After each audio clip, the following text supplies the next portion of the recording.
Hello, welcome to BitBoy Crypto, your one-stop shop for all things Bitcoin and cryptocurrency related. Today, we're going to be taking a quick look at the markets and then a quick look at two big stories going on right now. YouTube censoring crypto content. The question is it an orchestrated attack or is it just random algorithm changes?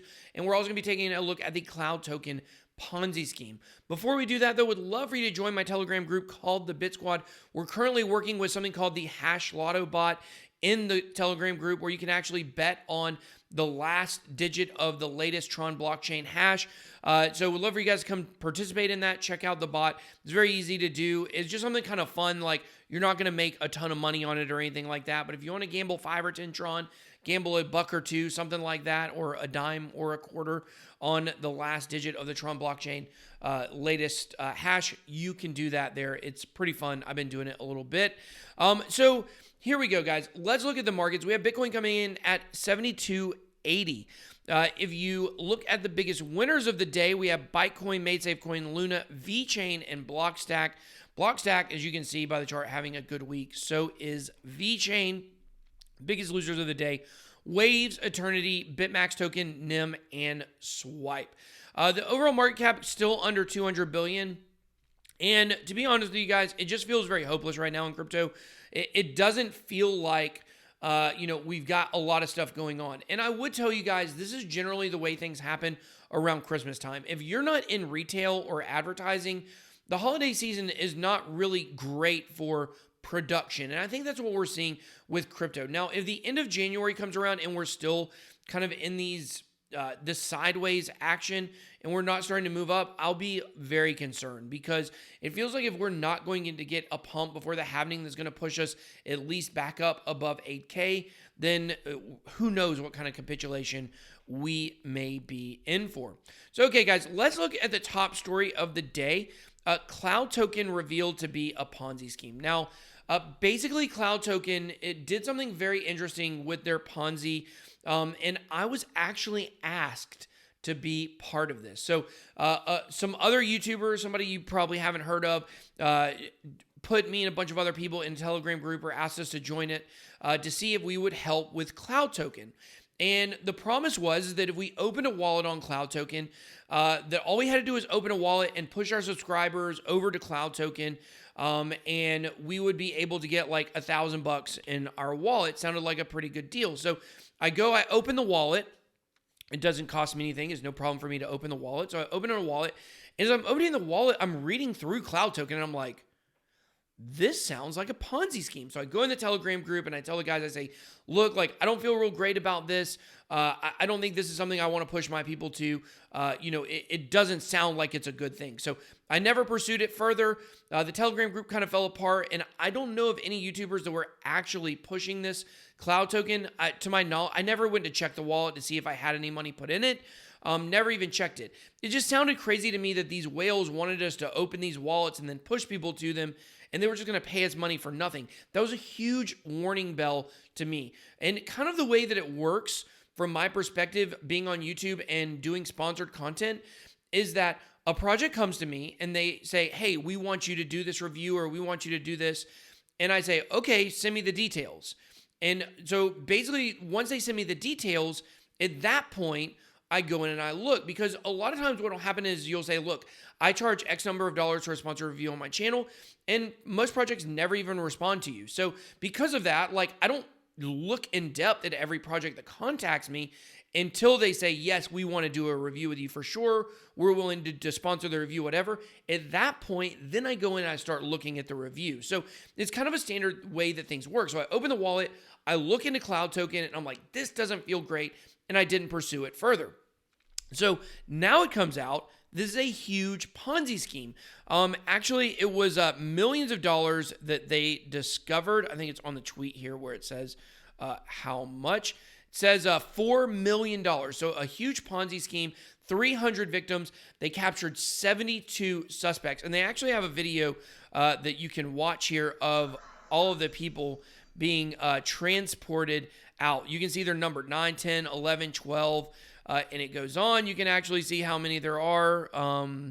Well, it's pretty long. But the long and the short of it is 72 people were arrested, and this is revealed to be a huge Ponzi scheme. Now, something they did that's much different than other Ponzi schemes I've seen, like BitConnect, is they actually, and this is something you guys got to pay attention to, they started doing something different than has been done before. So in the past, you've been told, like, hey, you give us your money, you stake your money with us, we're going to go earn more money and return money to you. Something I've been very outspoken about is that, you know, if some place promises you returns on an investment, then chances are it's a Ponzi. However, I've said that with IOST, that staking and earning dividends are something that is generally good, and that it's different than a Ponzi scheme because you're earning by staking, not by letting them borrow your tokens to invest with. However, with CloudToken, they were working with dividends. They said that they wanted to become the first blockchain that was able to host every single cryptocurrency in their wallet. And basically just by, owning coins with them, then you're going to be able to earn dividends on them over time. And that's a little sneakier of an approach. You guys got to watch out for that. And that's why it's so important you guys do your own research. So this is something we've never talked about on this channel, but I did want to give you guys a little bit of history. I was actually asked to be involved in this. I said no, that I wasn't going to do it. Turns out to be a Ponzi scheme. So if you are a person that creates content, it's very important that you have standards for what you put on your channel. Like, yes, you have to make money if this is your full-time job. But if something looks like a Ponzi scheme, you've got to make sure that you stay away from it. Because I know if I had done a review on CloudToken or tried to push people towards that wallet against my better judgment, it would have turned out very badly for me, and I'd look terrible now. So it's definitely good that you turn down projects like this. And, anything that promises rewards is probably a scam. But like I said, the way they're doing it by promising dividends, it was a little sneakier of approach. So this is something now we have to watch out for in the space. So now we have the other top story, which is speculation abounds regarding YouTube's removal of crypto content.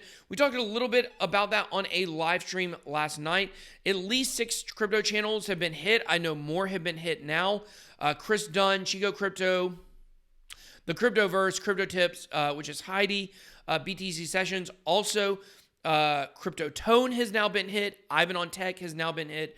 A lot of other channels have been hit by this, and it seems like it's coming slowly. We had some more people say this morning, so my channel could be hit by this in the near future. I'm not 100% sure, but the question is this an orchestrated attack, or is this YouTube making a change to the algorithm and it just happened to hit a bunch of crypto channels?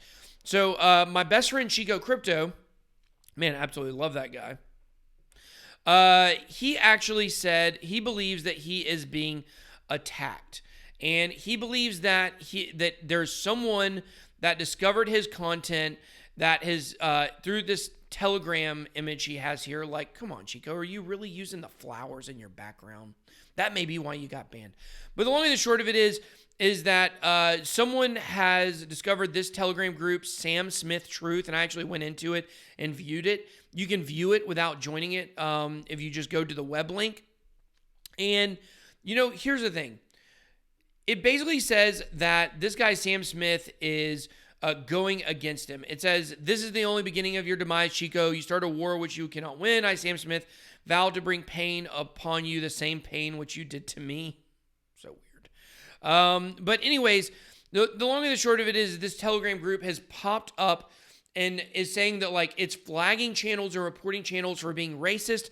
However, it only has like 50 people in it.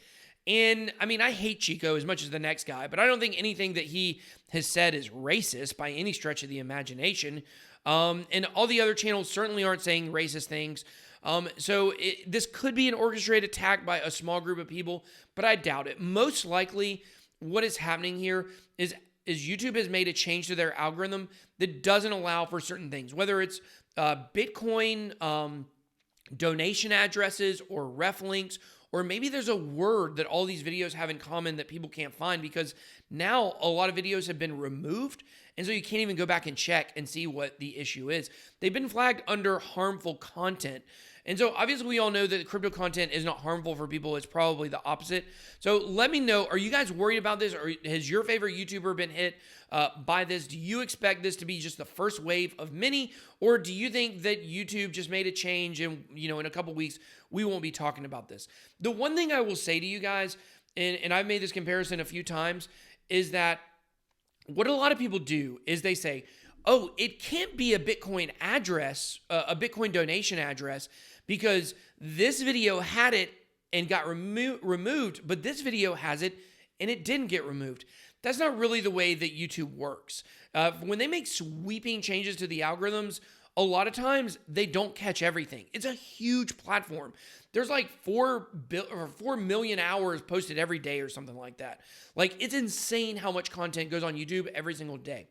It's very much like my HOA. I got flagged in my HOA, my homeowners association, because we had some weeds in our yard. Hardly anything. I could barely even see them. However, all of my neighbors have huge amounts of weeds in their yards, and none of them got flagged. For whatever reason, on that given day, they decided to give it to me and not to my neighbors, even though we have the same issue. And I think that really is the way that YouTube works right now, is that it doesn't have to be like one thing and everybody gets flagged for it. That's why somebody would be like, I had one video removed 3 years ago, but my video that was on the same thing from 2 months ago didn't get removed. That's just not really the way that YouTube works. However, it's very frustrating to deal with YouTube because it's a huge corporation and it's faceless. And you can't really get answers from them, and they want to keep it vague so that way they can do basically anything on the platform and no one's going to sue them for it. If all of the crypto YouTubers decided to sue YouTube or Google over this removal of the content, it would be a battle that would last for years. And in the meantime, YouTube would crush their channel. So it's not really worth it. This is why we need decentralized platforms to be able to post social media on and content. However, if there's nobody watching those, if there's no user base, then what good is the content? You're basically talking to yourself. So you guys, let me know what you think about this YouTube censorship. Drop your comments down below. BitBoy out.